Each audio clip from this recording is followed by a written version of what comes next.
अल्हम्दुलिल्लाह इन्नल हम्दुलिल्लाहि नहमदुहु व नस्तईनुहु व नस्तगफिरुहु व नऊज़ु बिल्लाहि मिन शुरूरि अनफुसिना व मिन सय्यिआति अमालिना मन यहदिहिल्लाहु फला मुज़िल्ल लहु व मन युज़लिल फला हादिय लहु व अशहदु अन ला इलाहा इल्लल्लाह वहदहु ला शरीक लहु व अशहदु अन्न मुहम्मदन अब्दुहु व रसूलुहु या अय्युहल्लज़ीना आमनुत्तक़ुल्लाहा हक़्क़ तुक़ातिहि व ला तमूतुन्ना इल्ला व अंतुम मुस्लिमून या अय्युहन्नासु इत्तक़ू रब्बकुमुल्लज़ी ख़लक़कुम मिन नफ़्सिन वाहिदा व ख़लक़ मिन्हा ज़ौजहा व बस्स मिन्हुमा रिजालन कसीरन व निसाअ वत्तक़ुल्लाहा अल्लज़ी तसाअलून बिही वल अर्हाम इन्नल्लाहा काना अलैकुम रक़ीबा या अय्युहल्लज़ीना आमनुत्तक़ुल्लाहा व क़ूलू क़ौलन सदीदा युस्लिह लकुम अमालकुम व यग़फ़िर लकुम ज़ुनूबकुम व मन युतिइल्लाहा व रसूलहु फ़क़द फ़ाज़ फ़ौज़न अज़ीमा।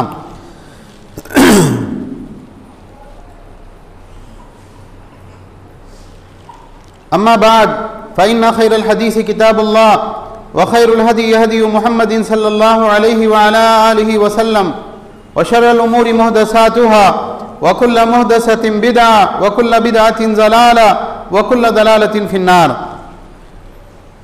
क़ाल सुब्हानहु व तआला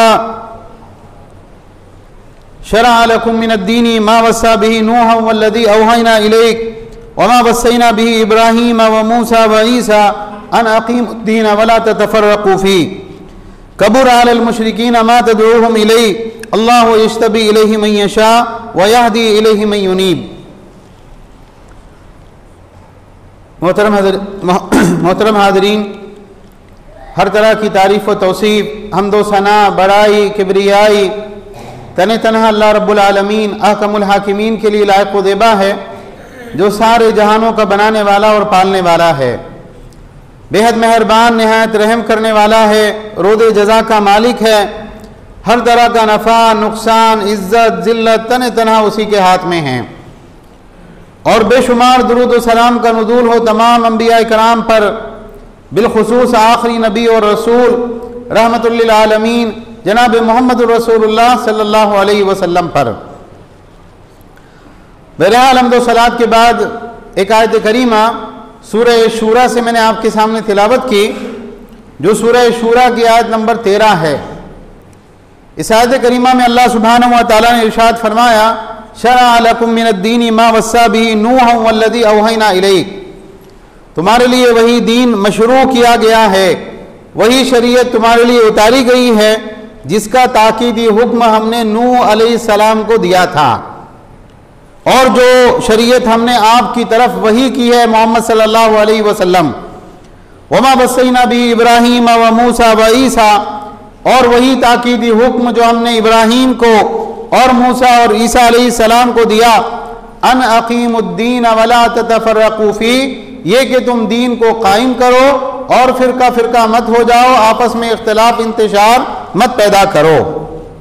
अल्लाह ताला ने फरमाया, कबुर अलल मुशरिकीन मा तदऊहुम इलैहि, जिस चीज़ की तरफ आप दावत दे रहे हैं ना, वो मुशरिकीन के ऊपर बहुत गिरा है, लेकिन अल्लाह यज्तबी इलैहि मन यशा व यहदी इलैहि मन युनीब, अल्लाह ताला जिसको चाहता है खैर के लिए, इस्लाम के लिए, ईमान के लिए चुन लेता है, और जो अल्लाह ताला की तरफ कसरत से रुजू करता है अल्लाह सुब्हानहु व तआला उसको हिदायत दे देता है।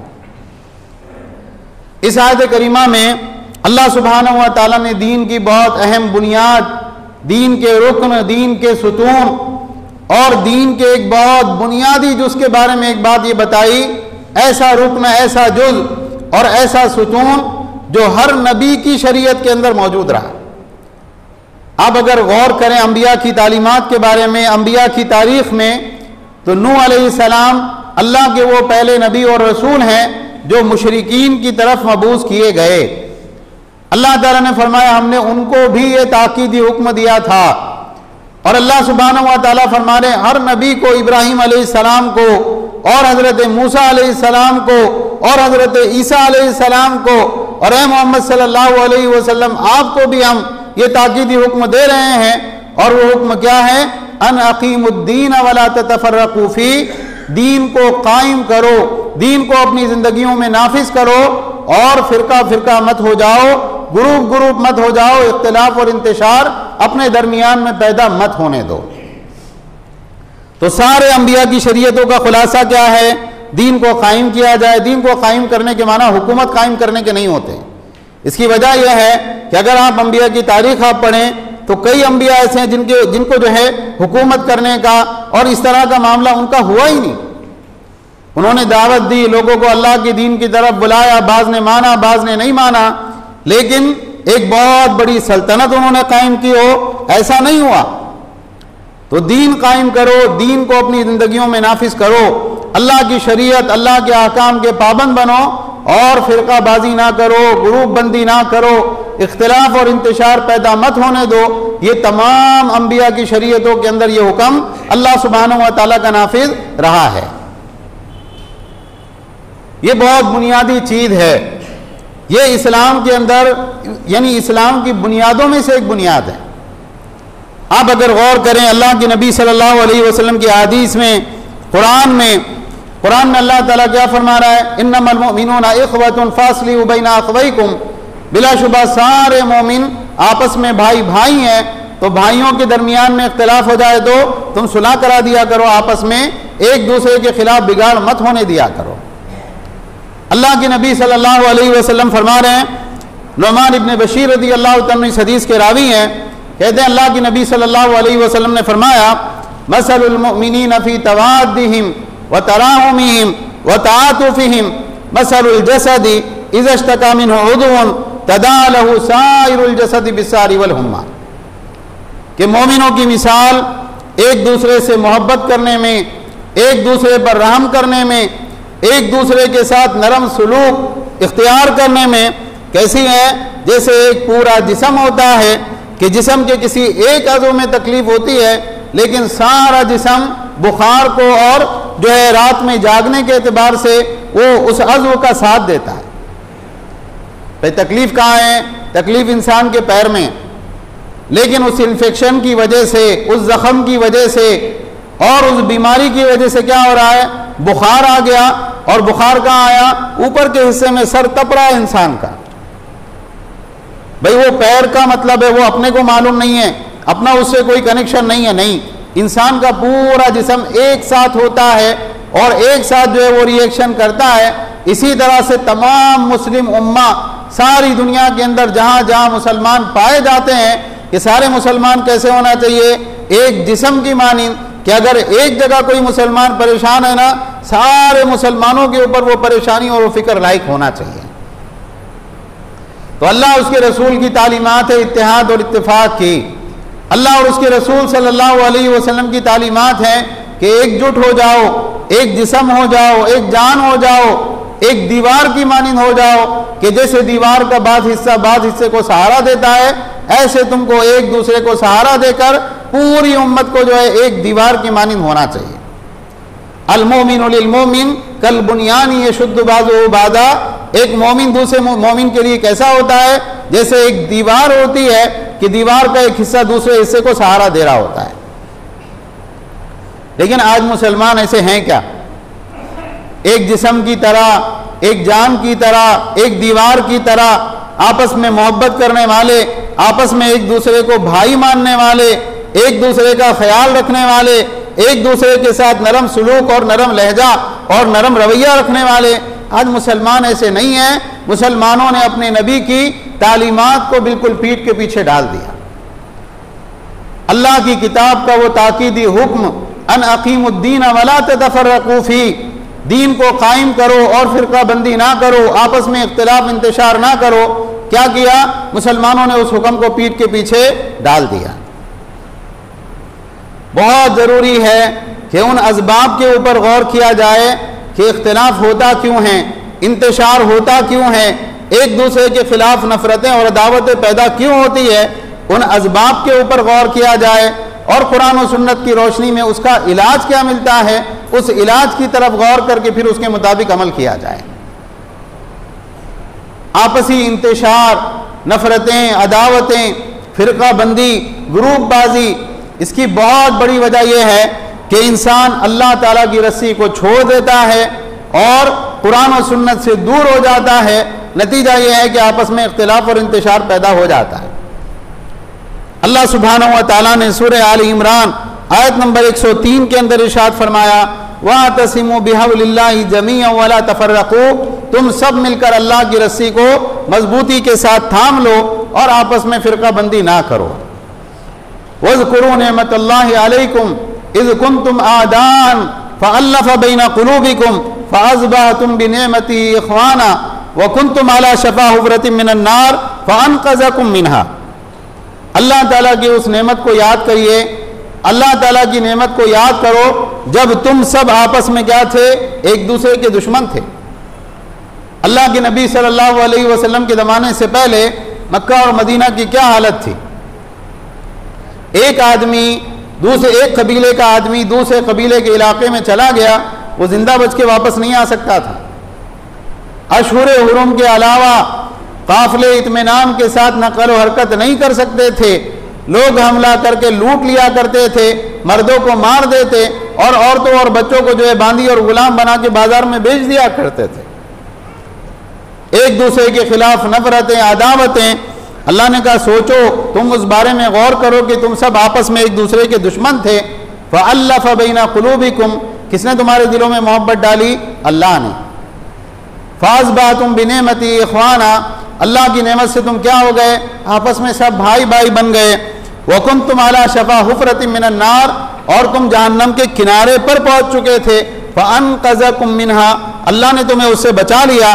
कज़ालिका युबय्यिनुल्लाहु लकुम आयातिही लअल्लकुम तहतदून, अल्लाह इसी तरह अपनी आयतों को वाज़े करके बयान करता है ताकि तुम हिदायत पाओ। अल्लाह ताला ने यहाँ पर जो चीज़ बयान की है वो क्या है? अल्लाह ताला ने बयान किया कि लोग दुश्मन थे, अल्लाह ने लोगों के दिलों में आपस में एक दूसरे के लिए मोहब्बत और एक दूसरे के लिए जो है नरमी और ताल्लुक़ पैदा किया। किस बुनियाद के ऊपर अल्लाह ने पैदा किया?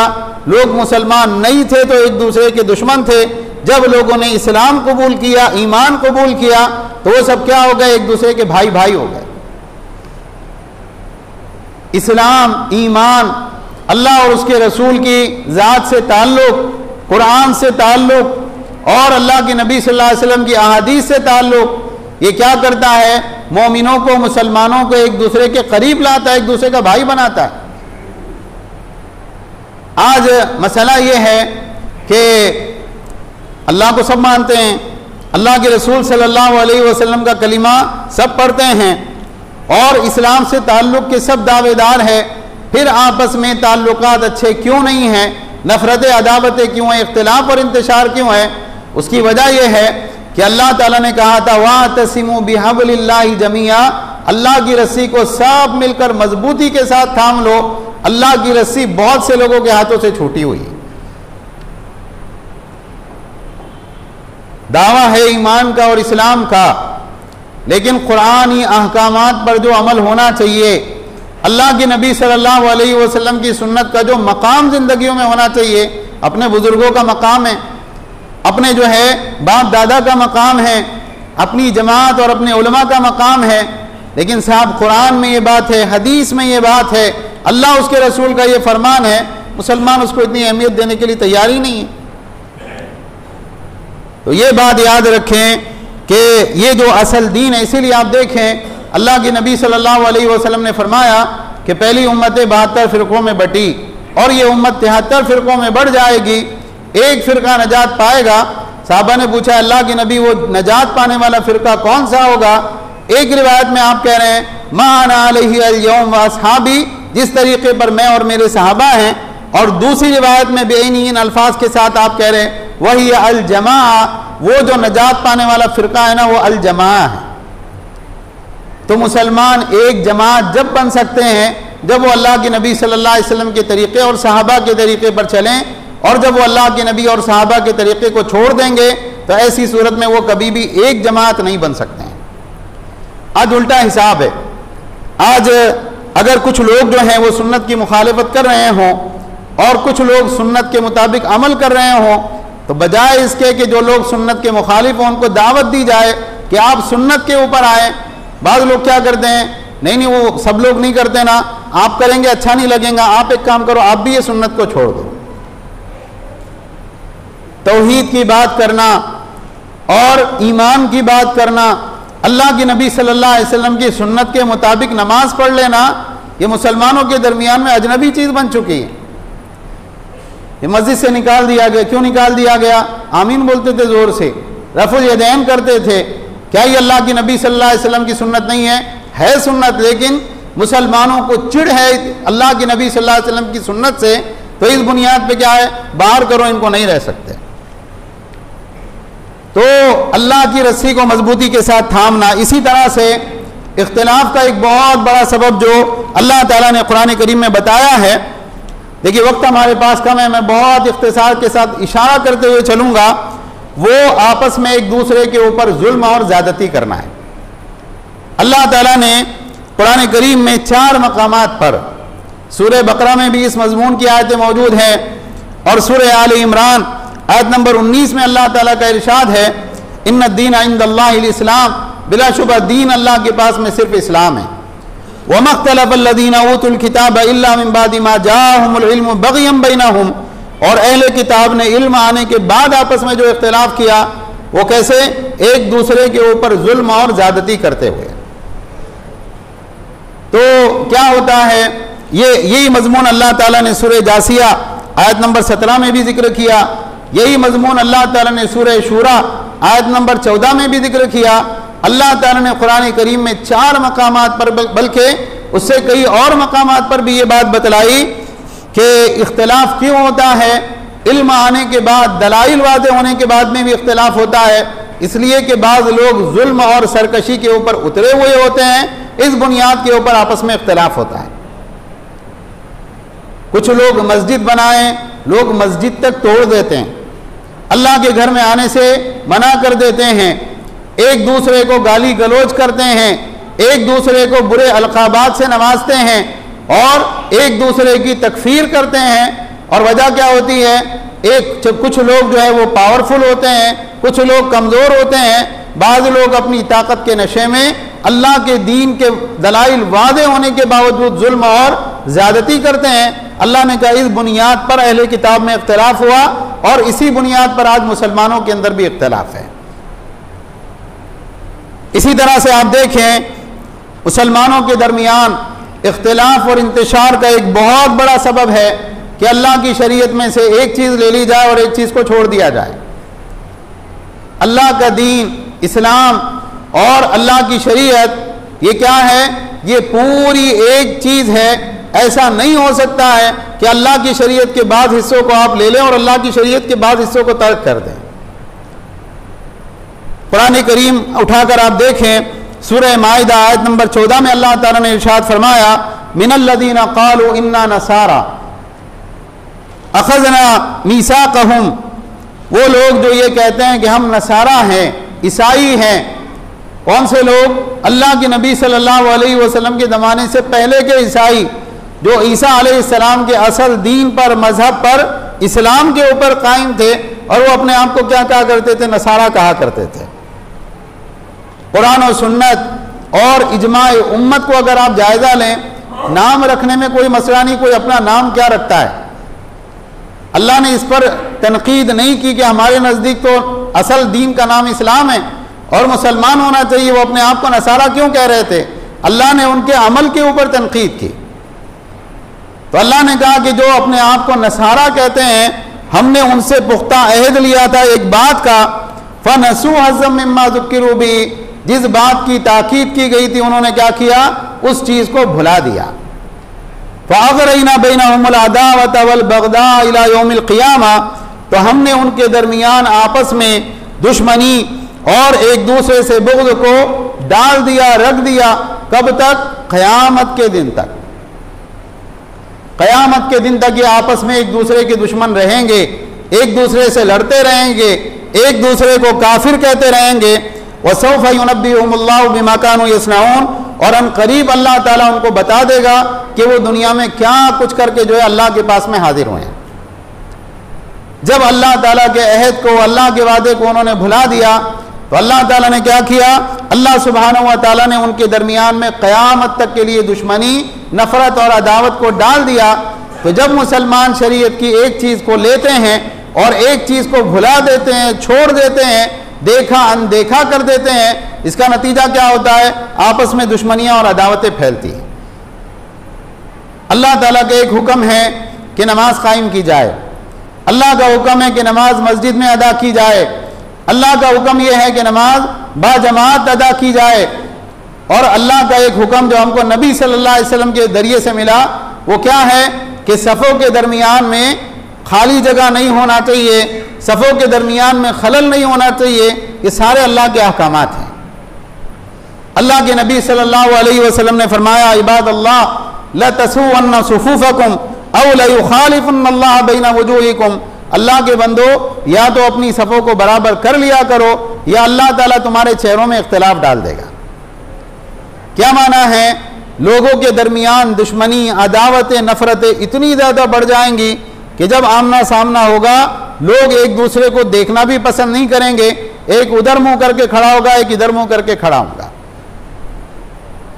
अब यहां पर गौर करने की बात यह है कि एक मुसलमान है, वो नमाज कायम कर रहा है, वो पांचों वक्त की नमाज अदा कर रहा है, वो मस्जिद में आके नमाज अदा कर रहा है, इमाम के पीछे नमाज अदा कर रहा है, सफ़े बना के मुसलमान नमाज पढ़ रहे हैं। लेकिन इतने सारे अहकाम के बावजूद भी ये दुश्मनी और अदावत आएगी। क्यों? तुमने अल्लाह के चंद अहकामात को माना और अल्लाह के एक हुक्म को हल्का, मामूली और गैर अहम समझ कर नज़रअंदाज कर दिया, तो अल्लाह का अजाब आएगा। और अल्लाह का अजाब कैसे आएगा? आपस में दुश्मनियों की शक्ल में आएगा। तो जब अल्लाह की शरीयत के बाद हिस्से को लिया जाता है और बाद हिस्से को छोड़ दिया जाता है तो फिर ये सारी चीज़ें रोनुमा होती हैं। अच्छा, इलाज क्या है कि आपस में इख्तिलाफ और इंतशार ना हो और मुसलमान आपस में मुत्तहिद हों, एक साथ हो जाएं। कई चीज़ें हैं जिनकी तरफ अल्लाह ताला ने कुरान करीम में रहनुमाई की है। सबसे बुनियादी चीज़ है इखलास। अपने दीनी आमाल में, अपने तमाम कामों में अल्लाह के लिए अमल करने का जज्बा जब पैदा होता है उसके बाद में इख्तिलाफ इंतशार नहीं होता। कुल इन्ना सलाती व नुसुकी व महयाया व ममाती लिल्लाहि रब्बिल आलमीन, आप कह दीजिए कि मेरी नमाज और मेरी कुर्बानियाँ, बल्कि मेरा जीना और मरना सिर्फ किसके लिए है? अल्लाह रब्बुल आलमीन के लिए। सहाबा इकराम के ज़माने में जब हज़रत अली रज़ी अल्लाह तआला अन्हु की शहादत हुई, उसके बाद में हज़रत हसन रज़ी अल्लाह तआला अन्हु खलीफा बनाए गए। चंद माह इन्होंने जो है खिलाफत इनके पास में रही। उसके बाद में उन्होंने देखा कि मुसलमान जो है दो तबकों के अंदर बटे हुए हैं।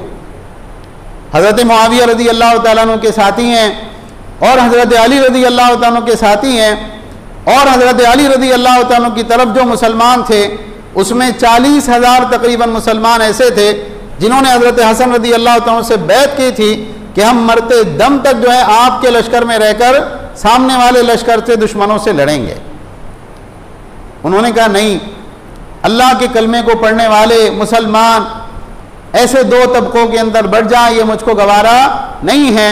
हज़रत मुआविया रज़ी अल्लाह तआला अन्हु को ख़त लिखा और अपनी खिलाफत जो हज़रत मुआविया रज़ी अल्लाह तआला अन्हु के हवाले करके जो है मुसलमानों के इतने बड़े तबकों के अंदर जो है सुलह करने का बाइस बने हज़रत हसन रज़ी अल्लाह तआला अन्हु। ये इखलास होता है कि साहब कुछ भी हो जाए, चाहे मेरी शख्सियत के ऊपर आड़ आए, चाहे कोई मामला हो, लेकिन मुसलमान एक जगह जमा हो जाए तो इखलास होता है, तो इत्तेहाद भी आता है। और इखलास ना हो, अपने ज़ाती मफादात अहम हो, तो फिर क्या होता है? फिर आपस में इंतशार और इख्तिलाफ पैदा होता है। इसी तरह से अल्लाह सुब्हानहू व तआला ने इख्तिलाफी मसाइल में जहाँ हमारा आपस में इख्तिलाफ होने लगे, अल्लाह ताला ने सूरह निसा में ये तरीक़ा हमको बतलाया, या अय्युहल्लज़ीना आमनू अतीउल्लाह, ऐ ईमान वालो अल्लाह की इताअत करो, व अतीउर रसूल, और रसूल सल्लल्लाहु अलैहि वसल्लम की इताअत करो, और उलुल अम्र की, हुक्काम की, उलमा की इताअत करो। फिर अगर तनाज़ा हो जाए तो ऐसी सूरत में क्या करो? उस मसले को अल्लाह और उसके रसूल की तरफ लौटा दो। अगर अल्लाह और यौम आखिरत पर ईमान है, ये बेहतर है और इसका अंजाम बहुत अच्छा है।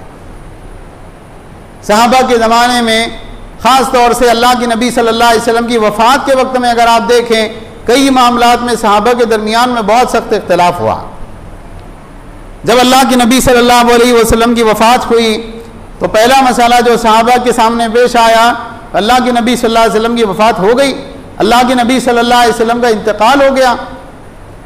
हज़रत अबू बकर रज़ी अल्लाह तआला आए और मस्जिद में आकर मिंबर पर खड़े होकर उन्होंने आयतें पढ़ी, वमा मुहम्मदुन इल्ला रसूल क़द खलत मिन क़ब्लिहि रसूल अफ़इन माता व क़ुतिला इंक़लबतुम अला अक़ाबिकुम।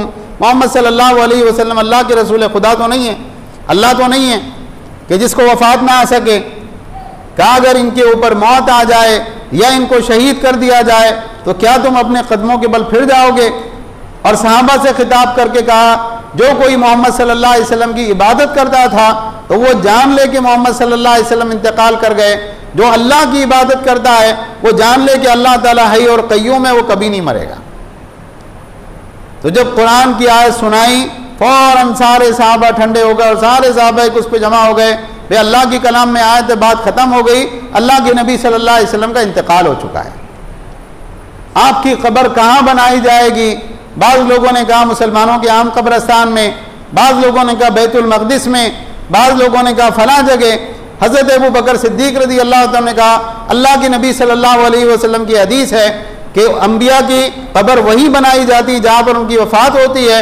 सहाबा ने सुना अच्छा हदीस में ऐसा है, मान लिया, बात ख़त्म हो गई, अल्लाह के नबी फरमा के चले गए। जब खिलाफत का मसला आया तो अंसार ने यह कहा कि एक खलीफा हम में से होगा, एक खलीफा तुम में से होगा। हज़रत अबू बकर सिद्दीक़ रज़ी अल्लाह तआला ने कहा अल अइम्मतु मिनल कुरैश, अल्लाह के नबी सल्लल्लाहु अलैहि वसल्लम की हदीस है कि खलीफा कुरैश से होना चाहिए। कहा अच्छा अल्लाह के नबी सल्लल्लाहु अलैहि वसल्लम की हदीस है, सबने मान लिया।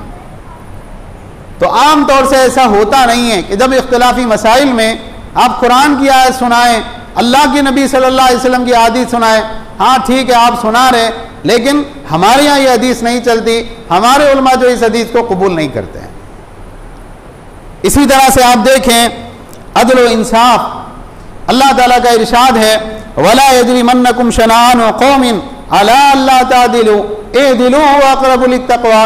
किसी कौम की दुश्मनी तुमको इस बात पर ना उबारे कि तुम उनके साथ नाइंसाफ़ी करने लग जाओ, इंसाफ करो इसलिए कि तक़वे से ज़्यादा करीब है। जो अल्लाह से डरता है वो अपने दुश्मनों के बारे में भी इंसाफ करता है। अगर किसी कौम, किसी तबके, किसी जमात के साथ आपकी दुश्मनी है, आप उसके बारे में झूठ बोलने लगे, इल्ज़ाम धरने लगे, चाहे वो कितने ही बुरे लोग क्यों ना हो, लेकिन अगर कोई झूठ आपकी ज़बान से निकलता है, याद रखें अल्लाह ताला आपकी पकड़ करेगा कि तुमने फला लोगों के बारे में ये बात कही थी, ये बात उन लोगों में पाई नहीं जाती, किस बुनियाद के तौर पर तुमने जो है ये बात लोगों के दरमियान में फैलाई है। इसी तरह से आप देखें कि हक को कबूल करने का जज्बा, जब आपस में इख्तिलाफात होते हैं तो इंसान के ज़हन में ये बात होनी चाहिए कि मैं इंसान हूँ, जैसे मेरे भाई से गलती हो सकता है मुझसे गलती हो रही हो। इसलिए इमाम शाफ़ी रहमतुल्लाह के बारे में हमको उनकी सीरत में ये बात मिलती है कि जब वो किसी से मुनाजरा करते तो उस वक्त में वो अल्लाह ताला से दुआ किया करते थे कि अल्लाह हक जहाँ कहीं हो, अल्लाह हक को हमारे सामने वाज़े कर दे और मुझे हक को कबूल करने की तौफीक अता फरमा। इसी तरह से हमेशा अपनी बात को अच्छे अंदाज में रखने का मामला, इसलिए कि अल्लाह ताला ने कुरान करीम में फरमाया कुल इबादी यक़ूलु लती हिय आसन, आप कह दीजिए मेरे बंदों से कि वो हमेशा बेहतर से बेहतर अंदाज में बात करने की कोशिश करें, इसलिए कि शैतान मेरे बंदों को आपस में लड़ाना चाहता है। तो ये सारी चीज़ें हैं। और नेकियां जो ईमान और अमल साले जिस कौम के अंदर पाया जाता है, अल्लाह उनके दरमियान में आपस में मोहब्बत पैदा कर देते हैं। जहाँ नेकियां ना हो, बुराइयां और गुनाह हो, तो फिर क्या होता है, उस कौम में, उन लोगों में आपस में फूट पड़ जाती है और वो आपस में एक दूसरे के साथ ही लड़ने लगते हैं। ये बात याद रखें कि मुसलमानों के दरमियान आपस में जोड़ पैदा करना, चाहे वो एक घर का मामला हो, चाहे वो एक मोहल्ले के अंदर रहने वाले लोगों का मामला हो, चाहे वो एक कौम का मामला हो, चाहे सारी मुसलमान कौम का मामला हो। अल्लाह के नबी सल्लल्लाहु अलैहि वसल्लम की हदीस है, हज़रत अबू दरदा रज़ी अल्लाह तआला कहते हैं अला उख़बिरुकुम बिअफ़ज़लि मिन दरजति सलाति व सियामी व सदक़ा, मैं तुम्हें एक ऐसी नेकी के बारे में ना बताऊं जो नफली नमाजों से और नफली रोज़ों से और नफली सदक़ात से ज़्यादा दर्जे में बढ़ी हुई है। लोगों ने कहा अल्लाह के नबी ज़रूर बताइए। अल्लाह के नबी सल्लल्लाहु अलैहि वसल्लम ने फरमाया, इस्लाहु ज़ातिल बैन, आपस में एक दूसरे लोगों की सुलह कराना, मुसलमानों के दरमियान में जोड़ पैदा करना, ये नफली नमाजें, नफली रोज़े और नफली सदक़ात से बहुत बेहतर नेकी है। और कहा वो फसाद ज़ातिल बैन हियल हारिक़ा, मुसलमानों के दरमियान में बुराई फैलाना, एक दूसरे से लड़ाना, एक दूसरे की दुश्मनियाँ डलवाना। आपने कहा ये इंसान के दीन को मूंड देने वाली चीज़ है। जैसे उस तरह से आप बाल साफ करते हैं तो कोई बाल नहीं बचता, इसी तरह से जब एक शख्स मुसलमानों के दरमियान इफ्तिराक और इंतशार का बाइस बनता है, अल्लाह उसकी नेकियों को मुकम्मल ख़त्म कर देते हैं, कोई नेकी उसके पास में नहीं बचती। इसी तरह से अल्लाह के नबी सल्लल्लाहु अलैहि वसल्लम ने फरमाया, अलैकुम बिल जमा व इय्याकुम वल फुरक़ा, लोगों तुम्हारे ऊपर जमात लाजिम है, मुसलमानों की जमात के साथ रहो, सब इकट्ठे रहो और फ़िरक़ा बंदी से, इंतशार से, इख्तिलाफ से बचो। फ़इन्न शैताना माल वाहिद व हुवा मिनल इस्नैनि अबअदु, इसलिए कि एक इंसान होता है ना, शैतान उसके साथ होता है और दो लोगों से शैतान बहुत दूर होता है। और आप सल्लल्लाहु अलैहि वसल्लम ने फरमाया, मन अरादा बुहबूहतल जन्नति फलयल्ज़िमिल जमाअ, जो जन्नतों में सबसे आला दर्जे की जन्नत चाहता हो उसको जमात को लाजिम पकड़ना चाहिए। तो ये जो है अल्लाह और उसके रसूल सल्लल्लाहु अलैहि वसल्लम के इरशादात हैं। देखिए वक्त हमारे पास ख़त्म हो गया। अगर हम अइम्मा दीन और मुसलमानों की जो सबसे छोटी के उलमा गुजरे हैं, बहुत बड़े बड़े उलमा गुजरे हैं, अगर हम उनकी सीरत पर, उनकी ज़िंदगियों पर गौर करें तो हमको समझ में आता है कि मुसलमानों का एक जगह इकट्ठा होना ये कितनी अहम बात है। अइम्मा दीन में से इमाम अबू हनीफा रहमतुल्लाह अलैह, या इसी तरीके से इमाम मालिक रहमहुल्लाह, मालिक इब्न अनस, या इसी तरीके से अहमद इब्न हम्बल रहमहुल्लाह, और जो मशाइर उलमा गुजरे हैं उनकी ज़िंदगियों का जायज़ा लीजिए। ये हमेशा बादशाहों के जुल्म और सितम के शिकार रहे। अहमद इब्न हम्बल रहमहुल्लाह को कोड़े लगाए गए, जेल खाने में डाल दिया गया। इमाम अबू हनीफा रहमतुल्लाह अलैह के बारे में मशहूर बात, तारीखी बात यह है कि उनको जेल खाने के अंदर जहर दे दिया गया। मालिक इब्न अनस रहमहुल्लाह के बारे में ये बात आम तौर से मिलती है कि बादशाह ने उनको बिल्कुल जो है शहर के अंदर घुमाया जैसे किसी मुजरिम को घुमाया जाता है और उनके हाथ उखड़वा दिए। इन्होंने हक के अंदर तो समझौता नहीं किया, जो मसला हक था वो लोगों के सामने बयान किया कि ये अल्लाह का दीन और अल्लाह की शरीयत है और इसके खिलाफ दूसरी कोई बात नहीं है। लेकिन कभी इन्होंने मुसलमानों को बादशाहों के खिलाफ उकसाने की कोशिश की, कभी उन्होंने ऐसा नहीं किया। क्या वजह है? मुसलमान एक बादशाह के तहत, एक खलीफा के तहत इकट्ठे ज़िंदगी गुजार रहे हैं। अब यह है कि अगर हम इनसे लड़ाएंगे तो कुछ लोग बादशाह के साथ होंगे, कुछ लोग दूसरी जमात में होंगे और नतीजा क्या होगा? मुसलमानों के दरमियान इंतशार फैलेगा। तो बहुत ज़रूरी है कि हम इस बात को समझें कि इत्तेहाद और इत्तेफाक अल्लाह की नेमत है और इख्तिलाफ और इंतशार अल्लाह का अजाब है। और अल्लाह ताला ने इत्तेहाद को रखा है सुन्नत के साथ, इसीलिए क्या कहा जाता है? अहलुस सुन्ना वल जमा, ऐसे लोग जो सुन्नत की ताज़ीम और एहतराम करते हैं और एक जमात के अंदर रहने के जो है कायल हैं। तो हम अल्लाह के दीन को मजबूती के साथ थामें, अल्लाह की रस्सी को मजबूती के साथ पकड़ें और याद रखें कि इख्तिलाफ, इंतशार से और आपसी दुश्मनी और अदावतों से अपने आप को बचाएं। अल्लाह ताला हम सबको कहने सुनने से ज़्यादा अमल की तौफीक अता फरमाए। आमीन। व आखिरु दावाना अनिल हम्दुलिल्लाहि रब्बिल आलमीन।